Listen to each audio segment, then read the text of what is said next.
port connectivity corridors, and number 3, high traffic density enabling multimodal connectivity. They will improve logistics efficiency and reduce cost.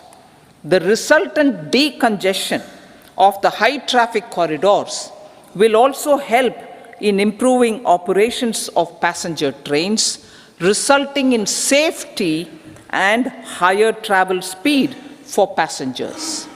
Together with dedicated freight corridors, these 3 economic corridor programs will accelerate our GDP growth and reduce logistic costs.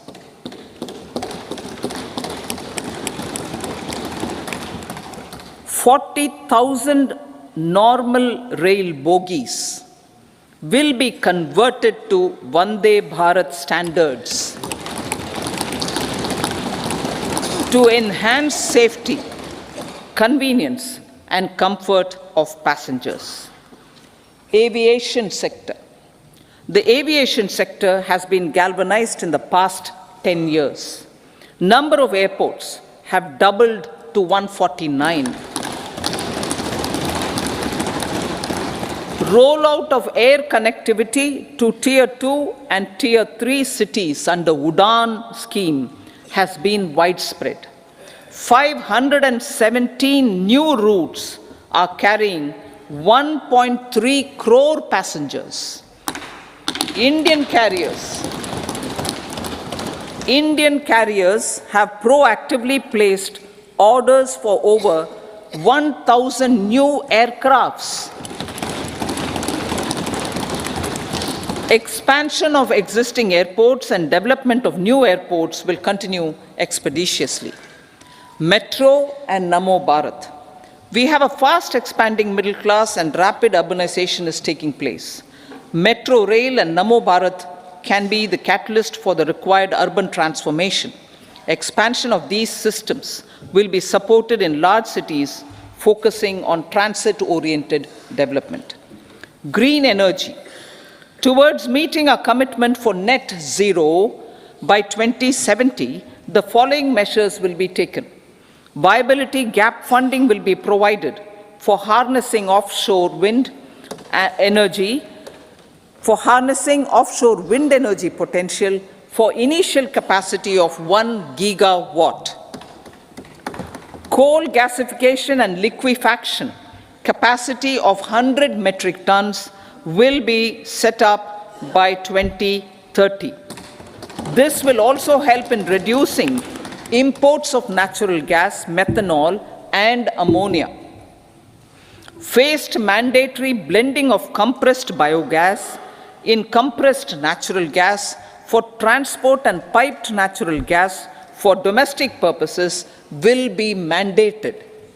Financial assistance will be provided for procurement of biomass aggregation machinery to support collection. Electric vehicle ecosystem. Our government will expand this and strengthen the e-vehicle ecosystem by supporting manufacturing and charging infrastructure. Greater adoption of e-buses for public transport networks will be encouraged through payment security mechanism. Biomanufacturing and biofoundry. For promoting green growth, a new scheme of biomanufacturing and biofoundry will be launched. This will provide environment-friendly alternatives such as biodegradable polymers, bioplastics, biopharmaceuticals, and bioagri inputs. This scheme will also help in transforming today's consumptive manufacturing paradigm to the one based on regenerative principles. Blue Economy 2.0. For promoting climate-resilient activities for Blue Economy 2.0, a scheme for restoration and adaptation measures and coastal aquaculture and mariculture with integrated and multi-sectoral approach will be launched. Comprehensive development of tourist centers. The success of organizing G20 meetings in 60 places presented diversity of India to global audience. Our economic strength has made the country an attractive destination for business and conference tourism. Our middle class also now aspires to travel and explore. Tourism, including spiritual tourism, has tremendous opportunities for local entrepreneurship. States will be encouraged to take up comprehensive development of iconic tourist centers, branding and marketing them at global scale. A framework for rating of the centers based on quality of facilities and services will be established. Long-term interest-free loans will be provided to states for financing such development on matching basis. To address the emerging fervor for domestic tourism, Honorable Speaker, sir, projects for port connectivity, tourism infrastructure, and amenities will be taken up on our islands, including Lakshadweep. This will help in generating employment also. Promoting investments. The FDI inflow during 2014 to 23 was $596 billion US, marking a golden era. That is twice the inflow during 2005 to 14. For encouraging sustained foreign investment, we are negotiating bilateral investment treaties with our foreign partners in the spirit of First Develop India. FDI is First Develop India. Reforms in the states for Vikasit Bharat. Many growth and development enabling reforms are needed in the states for realizing the vision of Vikasit Bharat. A provision of 75,000 crore rupees as 50-year interest-free loan is proposed this year to support those milestone-linked reforms by the state governments. Societal changes. The government will form a high-powered committee for an extensive consideration of the challenges arising from fast population growth and demographic changes. The committee will be mandated to make recommendations for addressing these challenges comprehensively in relation to the goal of Vikasit Bharat. Amrit Kal as Kartavya Kal. Our government stands committed to strengthening and expanding the economy with high growth and to create conditions for people to realize their aspirations. Honorable Prime Minister, in his Independence Day address to the nation in the 75th year of our Republic, said, and I quote, "We commit ourselves to national development with new inspirations, new consciousness, new resolutions as the country opens up immense possibilities and opportunities. It is our Kartavya Kal." Unquote. Every challenge of the pre-2014 era was overcome through our economic management and our governance. These have placed the country on a resolute path of sustained high growth. This has been possible through right policies, true intentions, and appropriate decisions. In the full budget in July, Honorable Speaker, our government will present a detailed roadmap for our pursuit of Vikasit Bharat.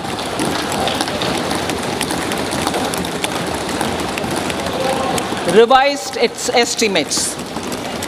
Revised estimates of 2023-24.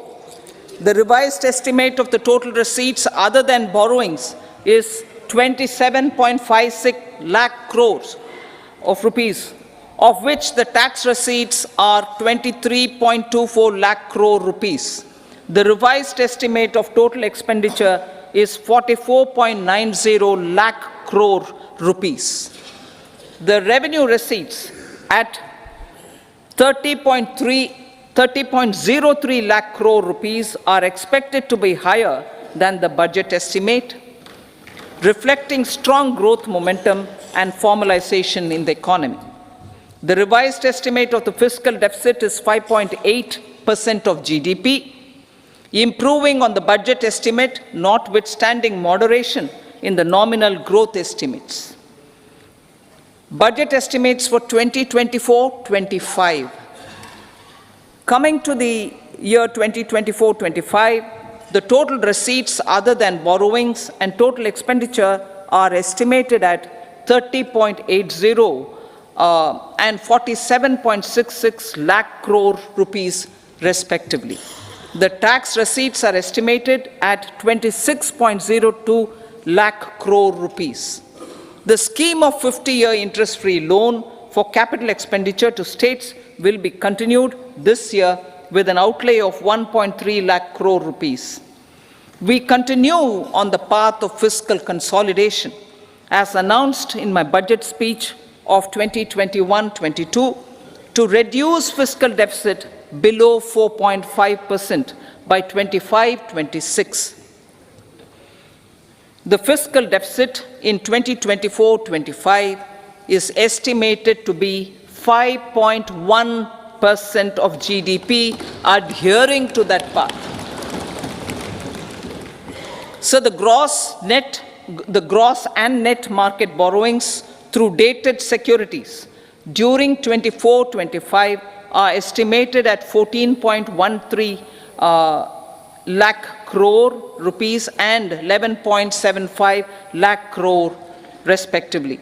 Both will be less than that in 23-24. Now that the private investments are happening at scale, the lower borrowings by the central government will facilitate larger availability of credit for the private sector. Vote on account. I'll be seeking vote on account approval of the Parliament through the appropriation bill for a part of the financial year 2024-25. I will now move to part B. Honorable Speaker, sir, over the last 10 years, the direct tax collections have more than trebled and the return filers swelled 2.4 times. I would like to assure the taxpayers that their contributions have been used wisely for the development of the country and welfare of its people. I appreciate the taxpayers for their continued support. The government has reduced and rationalized tax rates. Under the new tax scheme, there is now no tax liability for taxpayers with income up to 7 lakh rupees, up from 2.2 lakh rupees in the financial year 2013-14. The threshold for presumptive taxation for retail businesses was increased from 2 crores to 3 crores. Similarly, the threshold for professionals eligible for presumptive taxation was increased from 50 lakh rupees to 75 lakh rupees. Also, corporate tax rate was decreased from 30% to 22% for existing domestic companies and to 15% for certain new manufacturing companies. Honorable Speaker, sir, in the last 5 years, our focus has been to improve taxpayer services. The age-old jurisdiction-based assessment system was transformed with the introduction of faceless assessment and appeal, thereby imparting greater efficiency, transparency, and accountability. Introduction of updated income tax returns, a new Form 26AS, and pre-filling of tax returns have made filing of tax returns simpler and easier. Average processing time of returns has been reduced from 93 days in the year 2013-14 to a mere 10 days this year, thereby making refunds faster. Indirect taxation.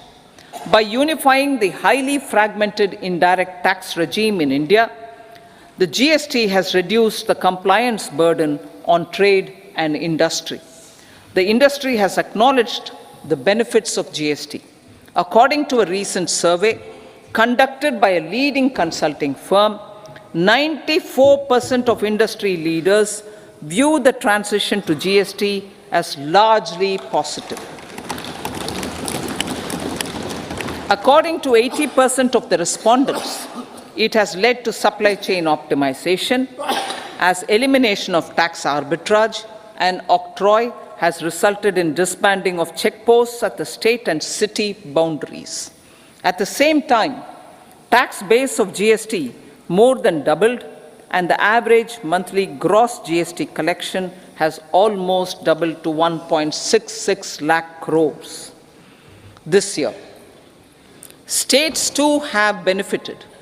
States' SGST revenue, including compensation released to states in the post-GST period of 2017-18 to 2022-23, has achieved a buoyancy of 1.22.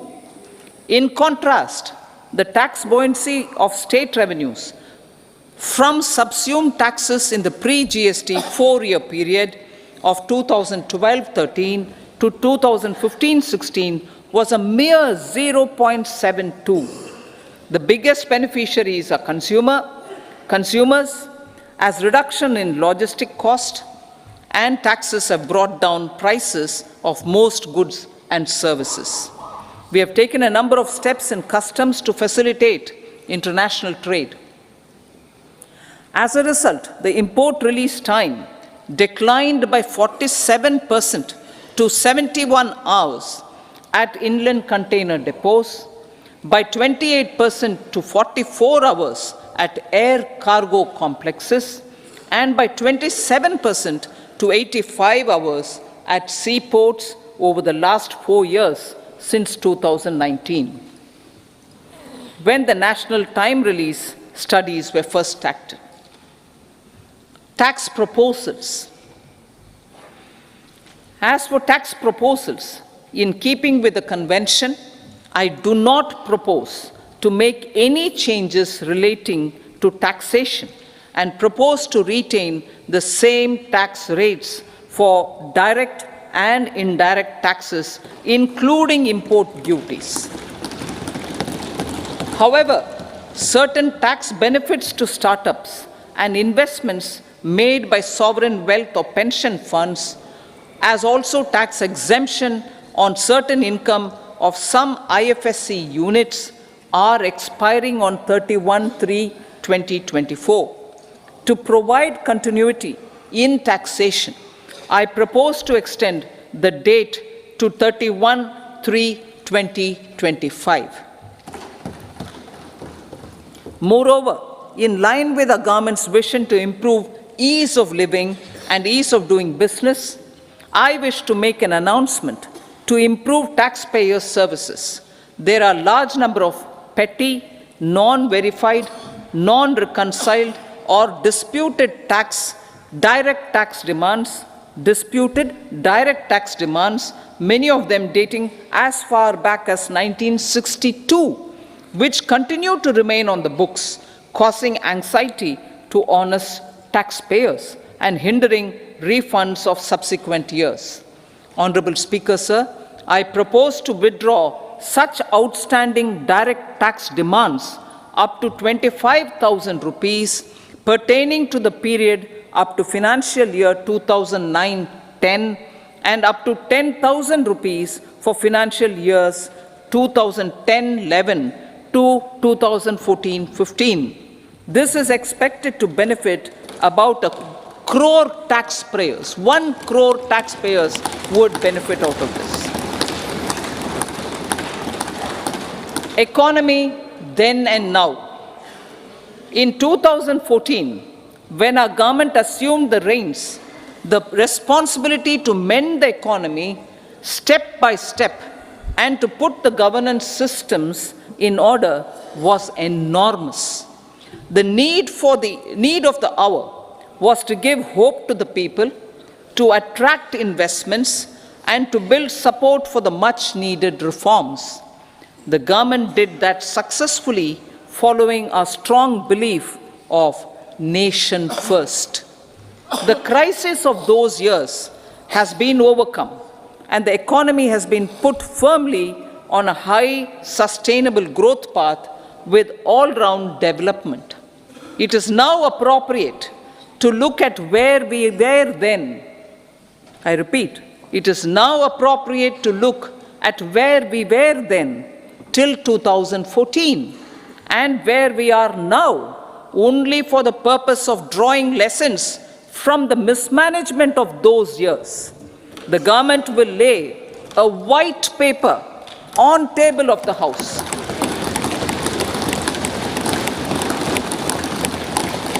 The exemplary track record of governance, development and performance, effective delivery and Jan Kalyan has given the government trust, confidence and blessings of the people to realize whatever it takes. The goal of Vikasit Bharat with good intentions, true dedication and hard work in the coming years and decades. With this, Honorable Speaker, I commend the interim budget to this august House. Jai Hind.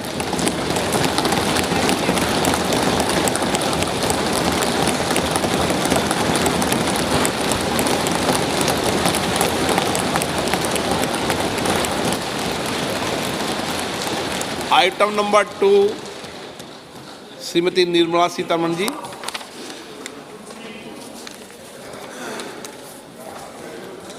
So, with your permission, I rise to lay on the table the following statements under Section 3(1) of the Fiscal Responsibility and Budget Management Act 2003, Medium-Term Fiscal Policy cum Fiscal Policy Strategy Statement and Macroeconomic Framework Statement. Item number 3, Srimati Nirmala Sitharaman ji. Sir, with your permission, I rise to move for leave to introduce the Finance Bill 2024. प्रश्न ये है कि विधेयक को पुनर्स्थापित करने की अनुमति प्रदान की जाए। जो सदस्य इसके पक्ष में हाँ कहें, जो सदस्य विरोध में ना कहें। मेरे विचार में निर्णय हाँ वालों के पक्ष हुआ, हाँ वालों के पक्ष हुआ। माननीय मंत्री जी विधेयक को पुनर्स्थापित करें। So I introduce the bill. सभा की कार्रवाई शुक्रवार दिनांक 2 फरवरी 2024 को प्राप्त 11 बजे तक के लिए स्थगित की जाती है।